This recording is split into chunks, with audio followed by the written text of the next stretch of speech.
Welcome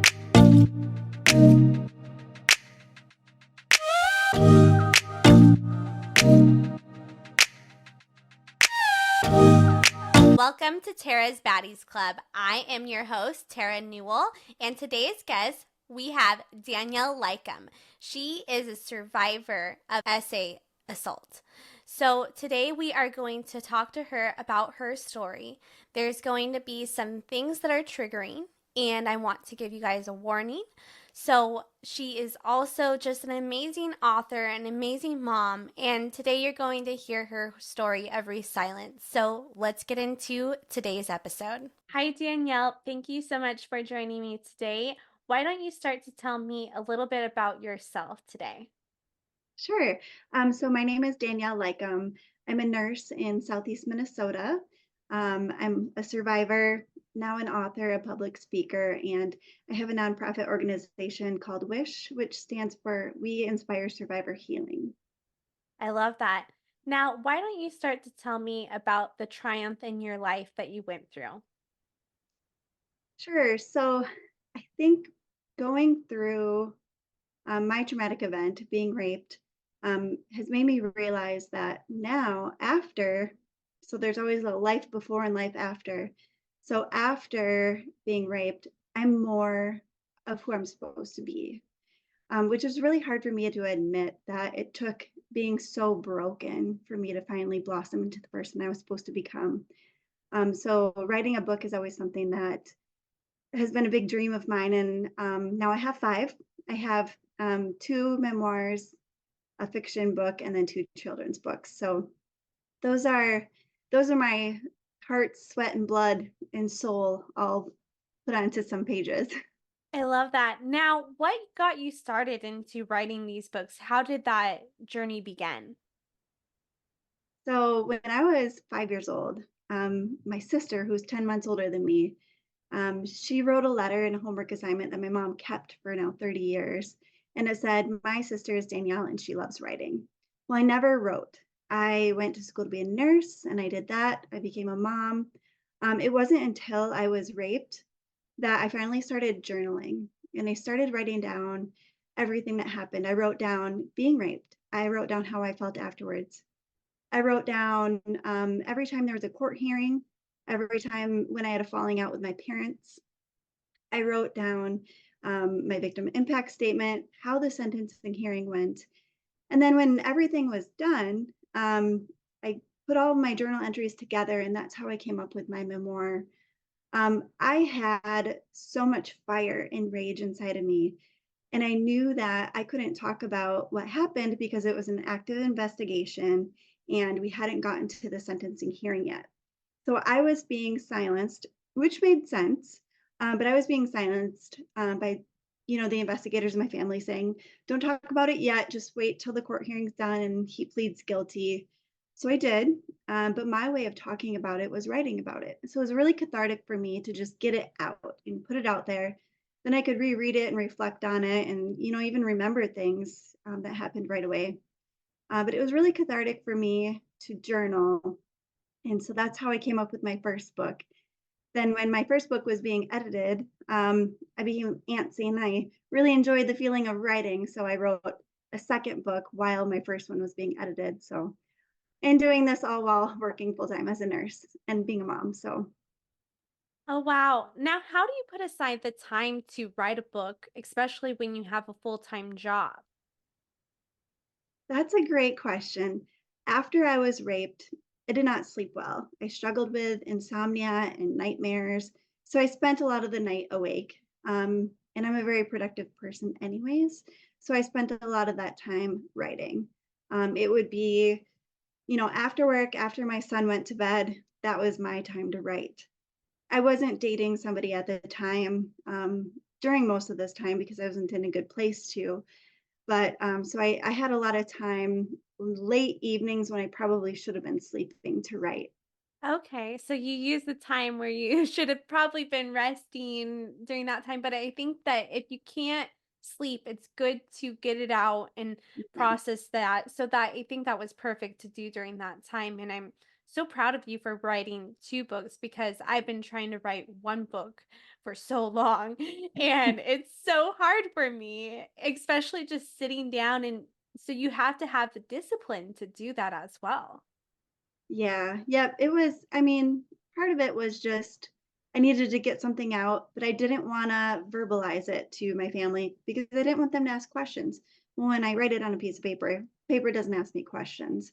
So it was kind of my outlet for a while. But yeah, I love that. Now, you mentioned earlier to me that you actually knew the person who assaulted you. Is that correct?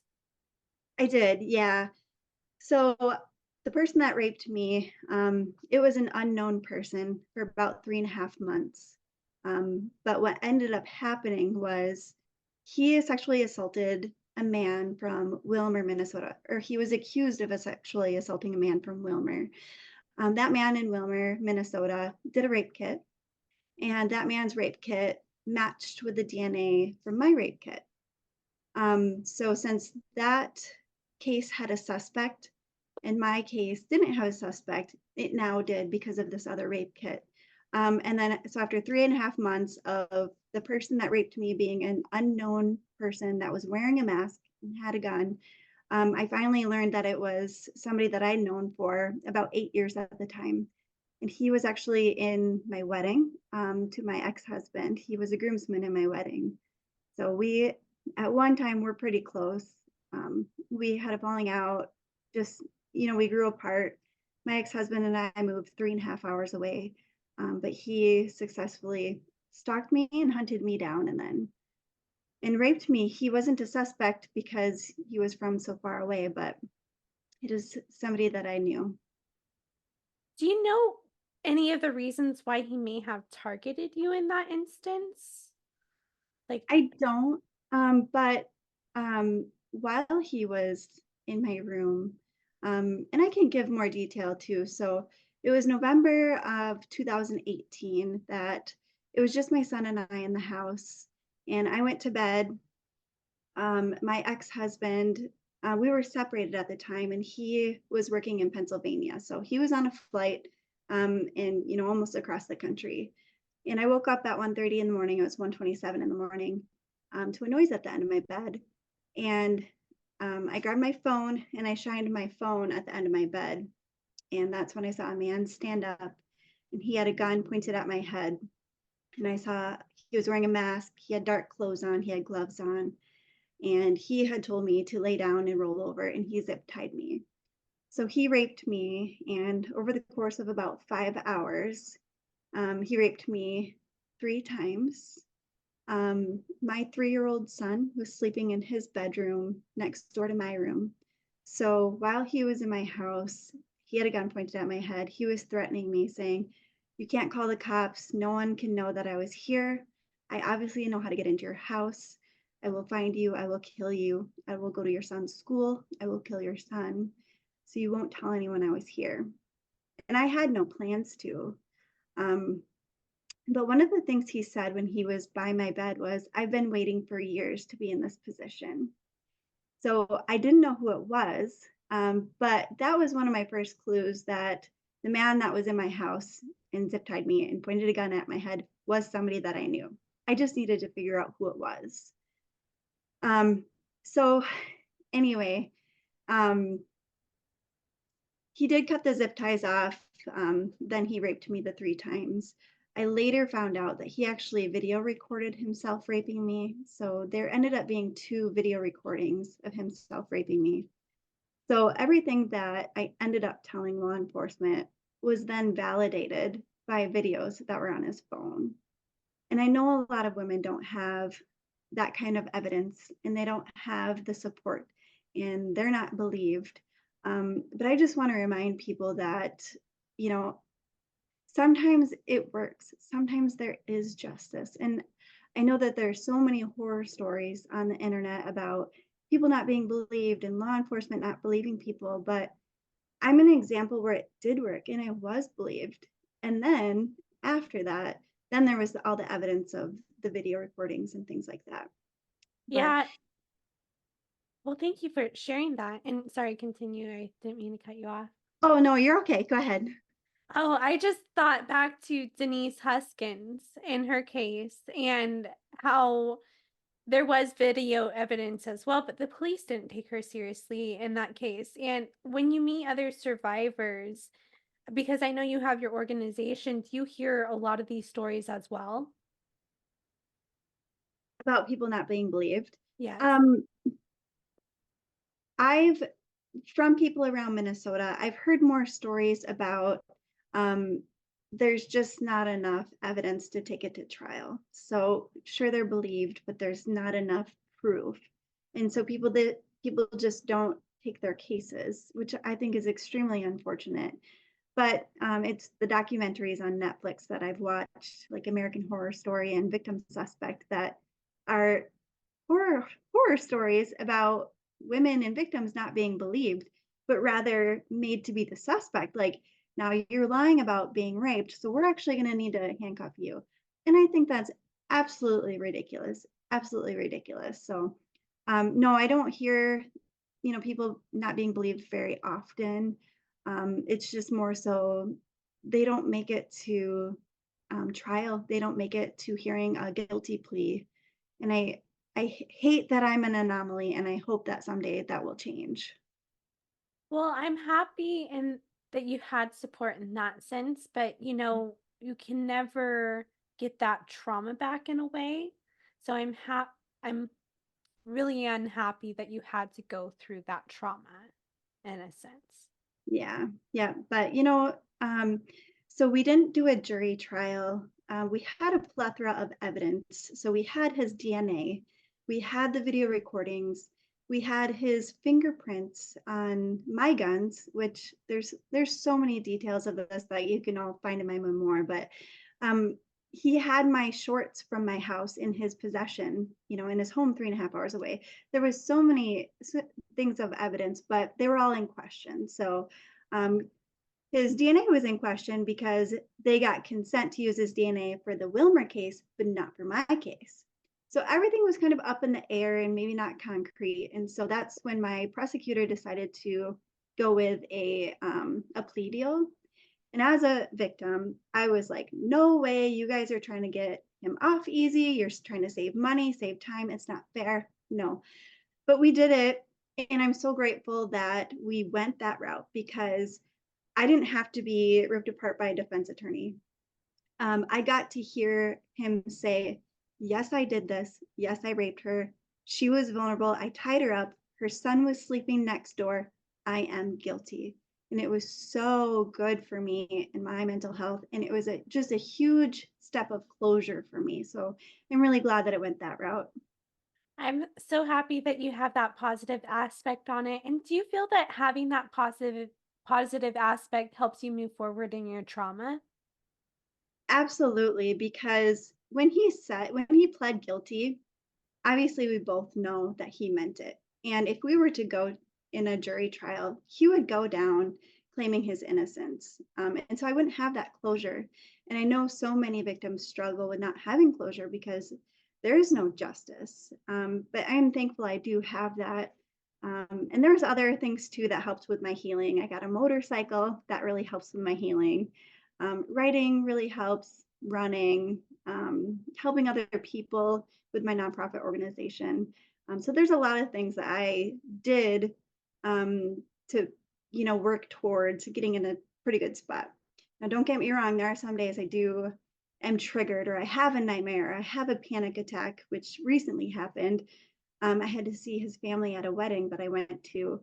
So there are days I still want to hide under the covers, and I'm just want to be, invisible to the entire world. But I think in my healing journey, I'm in a pretty good spot right now.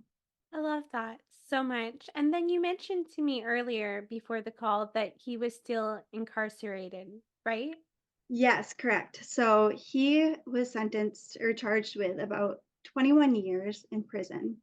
So he actually broke into my house on a Friday night. So he got charged for breaking and entering, occupied dwelling for that night. And then he was charged for everything that he did Saturday night, which was breaking into my house, penetrating 3 times with a vulnerable adult because I was tied up. I had a child, so I couldn't try to flee. In fact, while I was being raped and threatened, I had to be quiet. I had to do everything that he wanted me to do because if I was loud, if I screamed, my son would wake up. So I did everything in my power to be quiet, remain calm, and just do what he wanted so my son wouldn't wake up. So total between the 2 nights, it was about 21 years, and in Minnesota, there's a good time served, so he'll probably serve about 2/3 of that, which is Okay. about 14 years. Okay. I feel like a good amount of time for that type of conviction. Yeah, yeah, I mean, having my son there, I think added a little bit more of a dynamic, to the charge, but the prosecutor that I worked with and the investigators that I worked with were amazing, and I'm so thankful for them. I'll always have a piece of my heart out to them because they saved our lives.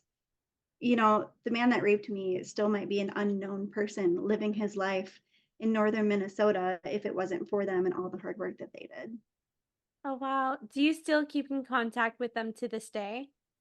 Oh yeah, just a couple of weeks ago, I sent him pictures of my son and my daughter. So my son, who was 3 at the time, he's now 9, and I now have a 1-year-old daughter.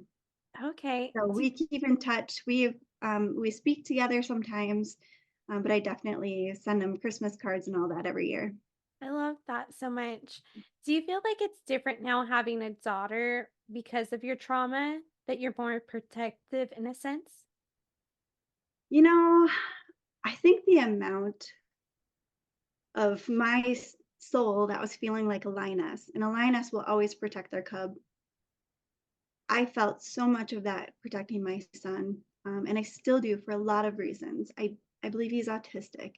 I protected him the night that the rapist broke into our house. I did what I needed to so the rapist wouldn't kill my son. So I can't necessarily say I feel more protective now that I have a daughter. It's different because I have a daughter.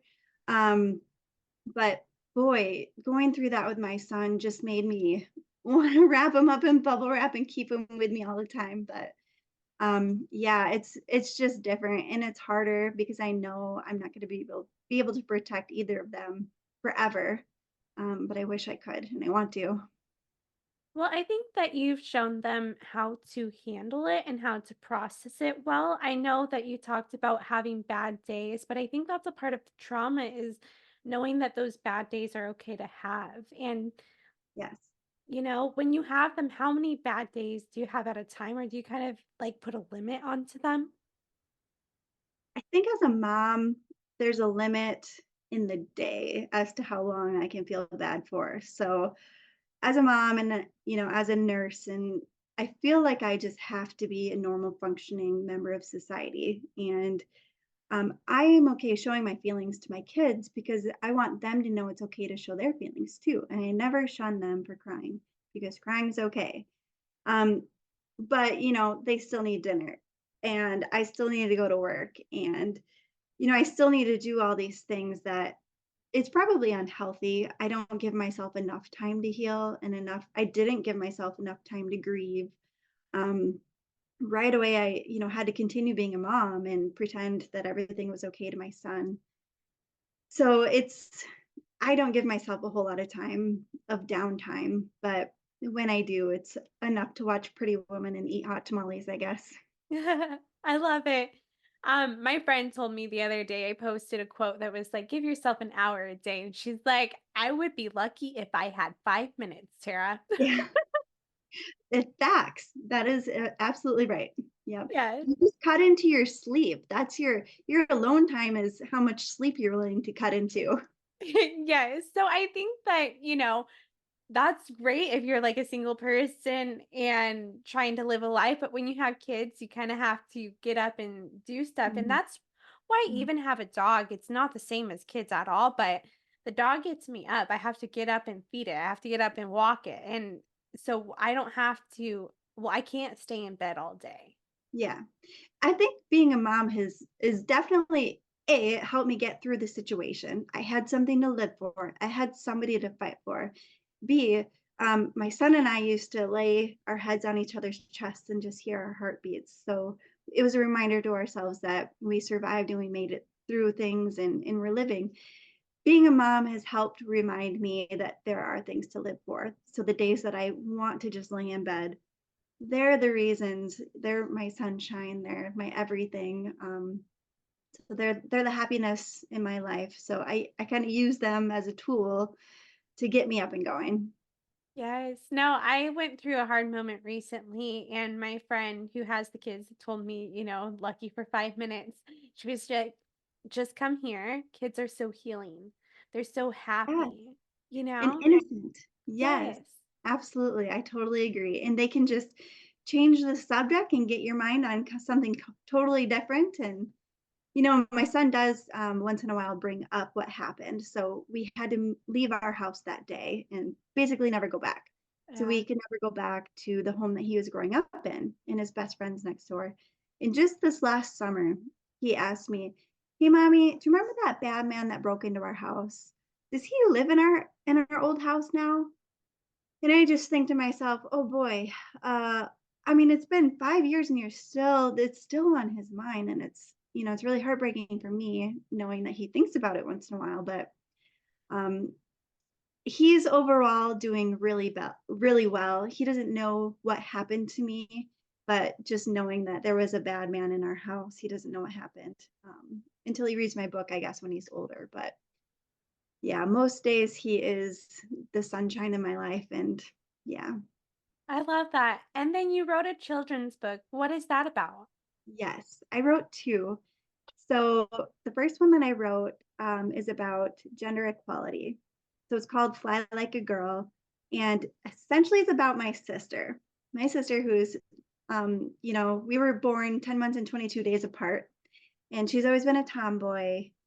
She is in the LGBTQ community, and I've always had, like, a want to stick up for her. But she's always been the hero in my story, in my life. So, she's always been so strong and so badass. So she played football when we were in 7th grade in small town Minnesota, which you didn't do back, 20 years ago when we were in high school. So my book is just about how the boys would say, "Well, you're a girl, you can't do this," but she always did, and she always succeeded, and she was always better than them. So the book was just about that. Even though you're this gender or whatever gender you are, you may not be better at something than someone based on gender. And then my second book is about traveling the world. I had a really good friend named Brad, and he died in 2018, a month after I was raped, of brain cancer. And so that's just an inspirational book for kids about traveling the world. I love that. Those are two books that are very helpful, especially with a lot of people that I know. I hear so much stuff about gender equality being in a conservative environment where I live. And at times, I think that there needs to be a broader conversation about it than people that can be a bit close minded. Yeah, I mean, I completely agree. And I hate to say this, but it was said in the show Glee one time that I think our kids are more open-minded than we are, and we're more open-minded than the older generation. So as the generations keep dying out and, the younger generation keeps getting older, I think that being different and being in the LGBTQ community and gender equality, that's all become going to become more of a norm. I love that. And then also, you mentioned your nonprofit earlier. Can you tell me a little bit more about that and what you do to help others out? Yeah. So when I was raped, I received a lot of support from my community. So it's really my way of using all these big feelings and all this energy that I have around advocating against sexual violence. So what we've been doing is we've held 2 item drives to collect items like bras, toothbrushes, toothpaste, hair ties, and the idea was that we're going to be giving them to emergency rooms in our area for sexual assault nurse examiners to give to victims during the time of their rape kit. So that's where we're starting. It's just me and my board of directors, so we're just starting very small. But our goal is to help victims in our areas. And another thing that's really important to me is acknowledging secondary victims too. So, for example, the man that raped me, he has two ex-wives and he has six kids. And just as an example, those six kids were suddenly without a dad and without their dad's income. And, the oldest one Googled her dad and what her dad did. So they went through a whole world of trauma and they were a victim to everything that he was telling them because he was saying, I didn't rape her. Of course not. Well, there was video evidence. Of course he did. They just didn't know that. So they were victims to him, victims to what he did. And then when his mugshot came out all over the internet, all over the Midwest, there were comments on his mugshot that saying things like, "Oh, look at his eyes. He looks like a rapist. He has rapist eyes." And his ex-wife, his most recent ex-wife said, "Well, my kids have those eyes." So I think people just need to be mindful that there's a victim, but there's so many more victims than just the person that was raped. His whole family is a victim too, in my eyes.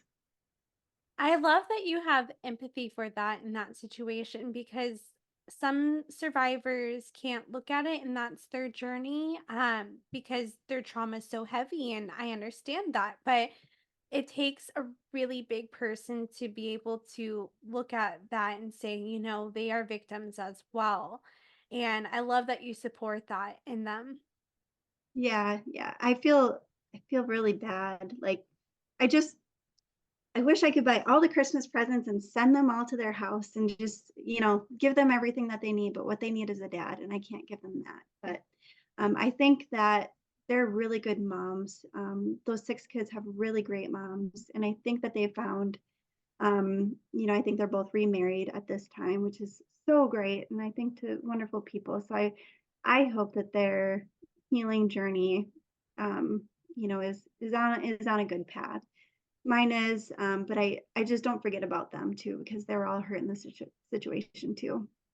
Yeah, no, I think so as well. And then, is there anything else you want to share about yourself, about what's going on with you, your healing journey? I'm always up to something, I guess. So I do have my memoir. I wrote a sequel to that, so it's called my memoir is 4 pounds of pressure, and what that means is 4 pounds of pressure is the average trigger pull of a 9 millimeter handgun. So that's what I survived, and then my sequel is called Another 4 Pounds of Pressure. But I am writing a book right now, and it's at the editor, so it'll be released later this year. And I interviewed 12 sexual assault survivors from the Midwest. And my book is going to be all of their experiences. So each chapter is their experience or their account of what happened. And then with each chapter is I worked with two victim advocates in Olmsted County here. And so they give like a professional spin on each chapter. So it's helpful for the survivor. It's helpful for the general public knowing, okay, this person went through this traumatic event, and here's a professional spin on how they coped or why they did what they did. So it's good for, I think, the community and victims and family of victims. So that'll be released later this year. And all of that information can be found on my website, and it's danielleleukam.com. Perfect. And then do you guys have any social medias out there for your nonprofit or social media for yourself to follow? Yeah, so I do have a website. It's weinspiresurvivorhealing.com. But most of my information is on my Facebook author page, which is Danielle Louise Leukam, my Instagram, which is Danielle Leukam, and then X, formerly Twitter, is Danielle_Leukam. Perfect. Thank you so much. And would you mind sticking around for a couple more questions for the Patreon for Survivor Squad? Absolutely, yes. Perfect. Well, thank you so much, Danielle. I appreciate it. Thank you so much for having me. Thank you for listening to today's episode with Danielle Leukam. If you liked her interview and want to check out more information about her, please check out her website and all her books. Her book about her story is called 4 Pounds of Pressure, so be sure to check it out on her website. And thank you for listening. Please subscribe, hit the like button, leave a nice comment, and I'll see you next time.